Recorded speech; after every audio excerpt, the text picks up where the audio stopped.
koliko ima ovu zaradu, sad ja imam meč sa drugom ekipom, koliko ja imam ovu zaradu ako sam ja izgubio i kako se šta tu plaća. Plaća se ako imaš navijače, ako si poveo ovo, $1.500 imaš po čoveku, po navijaču. Znači plaćen mu je prevoz, smeštaj, sve. Znači ima $1.500 po utakmici. I koliko traje to? Traje ovo... Po utakmici. Traje 4 dana. 4 dana, znači $1.500. A koliko ima ovaj igrač što je igrao, ništa nije uradio? Ima isto koji onaj što je bio tamo, što je gledao. Znači $1.500.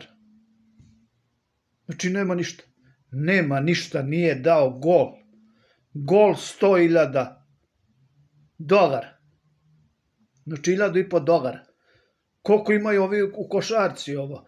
Pa to sve treba da te stavi neko na spisak, treba da imaš vezu. Ne možeš ti da dobiješ tih $1.500 ako ovo nisi tamo neki član ili nešto.